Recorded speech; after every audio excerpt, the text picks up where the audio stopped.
Number 11.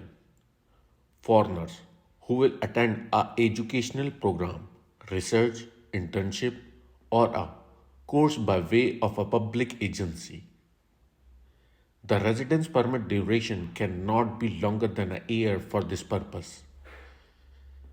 The valid health insurance, determination of financial possibilities are not required from the foreigners whose expenses of accommodation, subsistence, and health are covered by the public institution. Documents and information might be required from the relevant institutions. इस category में वो लोग अपना TRC apply करते हैं जो कि educational research purpose के लिए यहाँ आए होते हैं, और वो एजुकेशनल रिसर्च जो है वो मैक्सिमम 1 साल की अगर है तो वो इस कैटेगरी में फॉल करती है। और ये मोस्टली गवर्नमेंट के ने अगर किसी रिसर्च के लिए उनको यहाँ इनवाइट किया हुआ है तो बेसिक जो डॉक्यूमेंट्स रिक्वायर्ड होते हैं, इंश्योरेंस हो गया, अकोमोडेशन का प्रूव हो गया, ये भी रिक्वायर्ड नहीं होता। वो अपनी जस्ट उस इनविटेशन लेटर को और उस डिपार्टमेंट से एक लेटर ले लेते हैं जिसमें रिसर्च की इन डिटेल लिखी हुई होती है along with all other basic documents. ये अटैच करके अपना रिसर्च बेस्ड एजुकेशनल प्रोग्राम का TRC short term residence permit apply कर सकते हैं। Number 12. Foreigners who will apply within 6 months upon graduation from a higher education program in Turkey.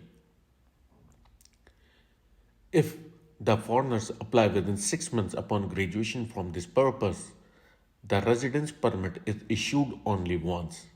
It cannot be issued maximum for 1 year.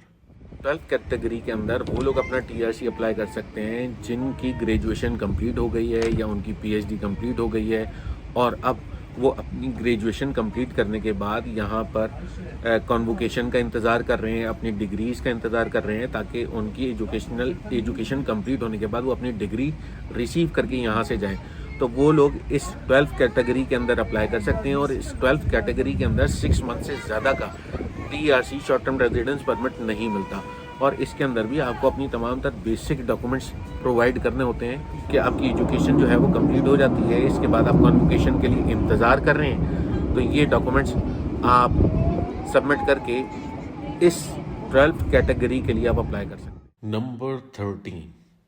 Foreigners who do not work in Turkey but will make an investment within the scope and amount that shall be determined by the Council of Ministers, and their foreign spouses, his and her foreign minors children or foreign dependent children.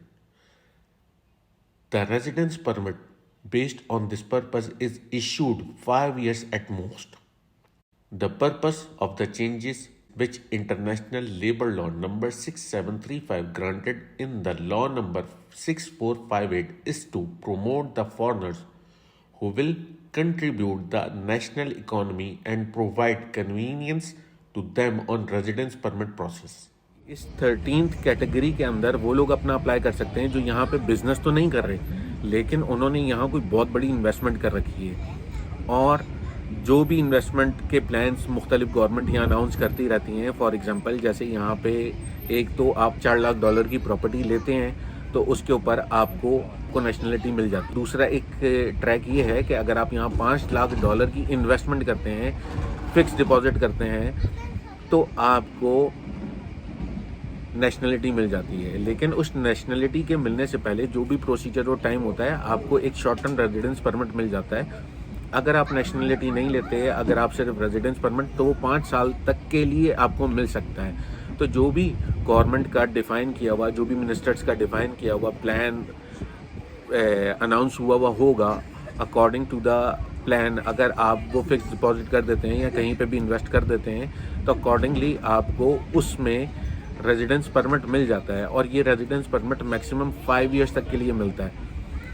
और जो भी फिर उसका tenure होगा, accordingly वो आपकी investment जो भी उसमें प्लान होगा कि जी आपको इन्वेस्टमेंट इतने साल बाद वापस मिल जाएगी, या उसकी मैच्योरिटी डेट ये होगी, या आपने इस टाइम के लिए फ़िक्स डिपॉजिट करना है, और आपने उस प्लान्स के अंदर अपनी पूरी फैमिली है अगर आपकी, तो और जो आपके माइनर बच्चे हैं अंडर 18 हैं या फिर 18 प्लस वो बच्चे जो पे आप पे डिपेंडेंट हैं ड्यू टू एनी रीज़न, आप उनको भी इसके अंदर इंक्लूड करके उनकी भी रेजिडेंस परमिट अप्लाई कर सकते हैं। Number 14, citizens of Turkish Republic of Northern Cyprus. The residence permit based on this purpose is issued for 5 years period at most. इस कैटेगरी में सिर्फ वो लोग अप्लाई कर सकते हैं जो नॉर्दर्न साइप्रस के रेजिडेंट्स हैं। वो लोग इस कैटेगरी के अंदर अपना रेजिडेंस परमिट अप्लाई कर सकते हैं along with all the basic documents, और मे बी शायद उनको बेसिक डॉक्यूमेंट्स की भी ज़रूरत ना होती हो क्योंकि ये यहाँ पर मेंशन भी नहीं है, और ये रेजिडेंस परमिट 5 ईयर तक के लिए उनको मिल जाता है। तो ये थी हमारी ऑल द 14 कैटेगरीज जो मोस्टली मैं इन डिटेल मैं अपनी डिफरेंट वीडियोस के अंदर आपको बता रहा हूँ कि 14 कैटेगरीज हैं। कॉमनली लोग टूरिस्टिक टीआरसी ही अप्लाई कर रहे होते हैं जो कि एक 6 नंबर पे कैटेगरी आती है, क्योंकि वो कंपैरेटिवली हर बंदा उसकी रिक्वायरमेंट को फुलफ़िल कर सकता है, क्योंकि अगर आप अकॉर्डिंगली जैसे जिस कैटेगरी के लिए आप अप्लाई कर रहे हैं उस कैटेगरी में आपको डॉक्यूमेंट्स का प्रूफ देना होता है। लेकिन हम कॉमनली यहाँ पर एक प्रॉब्लम जो लोग करते हैं कि टूरिस्टिक टीआरसी भी अप्लाई करते हैं, तो उस टूरिस्टिक टीआरसी में भी लोग अपने प्लान्स को मिस कर देते हैं। तो आप इन तमाम तर कैटेगरीज में अप्लाई कर सकते हैं। सिर्फ टूरिस्टिक टीआरसी एक वो वाहिद कैटेगरी है जिसके अंदर आपको ब्लॉक लोकेशंस का ख्याल रखना होता है। इसके अलावा अगर बी कैटेगरी में भी आप अप्लाई कर रहे हैं तो आपको प्रॉपर्टी, अगर आपने रिसेंटली परचेज करने जा रहे हैं तो भी आपने ब्लॉक एरिया के अंदर प्रॉपर्टी परचेज नहीं करनी, तो आपने ब्लॉक एरिया के अंदर प्रॉपर्टी परचेज नहीं करनी। अगर आपने ब्लॉक एरिया के अंदर प्रॉपर्टी परचेज कर ली तो बी कैटेगरी के ऊपर आपको कार्ड नहीं मिलेगा। तो इन सारी चीज़ों का आप ख्याल रखें, और अगर इन में से मेरी तमाम तर इस डिस्कशन में आपको किसी भी किस्म का कोई भी कन्फ्यूजन हो तो आप मुझसे क्वेश्चन करके पूछ सकते हैं। I try my best to answer your each and every question. I hope आपको ये वीडियो पसंद आई होगी।